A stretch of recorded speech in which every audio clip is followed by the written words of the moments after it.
नमस्कार दोस्तों, आज के हमारे इस वीडियो में हम आपके लिए नारद जयंती की एक बहुत सुंदर कहानी लेकर आए हैं। धर्म ग्रंथों के अनुसार पूर्व कल्प में श्री नारद उपब्रहण नाम के गंधर्व थे। एक बार भगवान ब्रह्मा ने उपब्रहण को उनके अशिष्ट आचरण के कारण शूद्र योनि में जन्म लेने का श्राप दे दिया। श्राप के फलस्वरूप वह शूद्रा दासी के पुत्र हुए। बचपन से ही साधु संतों के साथ रहने के कारण इस बालक के चित्त में रजोगुण और तमोगुण को नाश करने वाली भक्ति का प्रादुर्भाव हो गया था। निरंतर श्री नारायण की भक्ति करते हुए उन्हें एक दिन भगवान की एक झलक दिखाई दी। ये बालक नारायण के उस स्वरूप को हृदय में समाहित करके बार बार दर्शन करने की चेष्टा करने लगा, परंतु उसे पुनः दर्शन नहीं हो सके। लेकिन उन्हें एक दिन अचानक से अदृश्य शक्ति की आवाज सुनाई दी।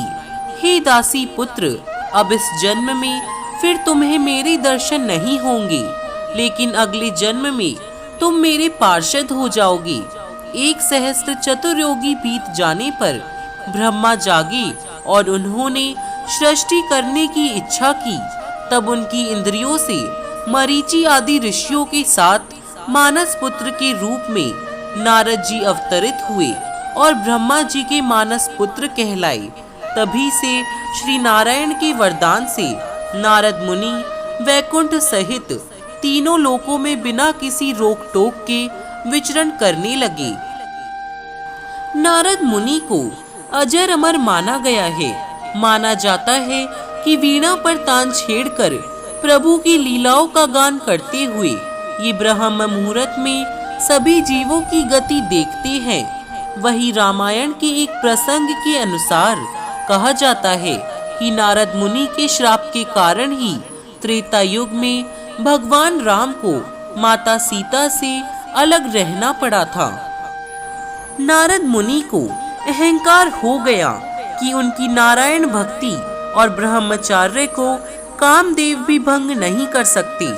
तब भगवान विष्णु ने उनका अहंकार दूर करने के लिए अपनी माया से एक सुंदर नगर का निर्माण किया, जहां राजकुमारी के स्वयंवर का आयोजन किया जा रहा था। तभी नारद मुनि वहां पहुंच गए और राजकुमारी को देखते ही उस पर मोहित हो गए।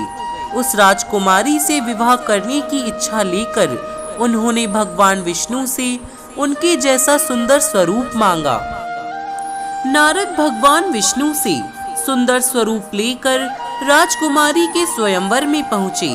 वहां पहुँचते ही उनका चेहरा बंदर जैसा हो गया। ऐसा रूप देखकर राजकुमारी को नारद मुनि पर बहुत क्रोध आया और तत्पश्चात भगवान विष्णु राजा के रूप में आए और राजकुमारी को लेकर चले गए।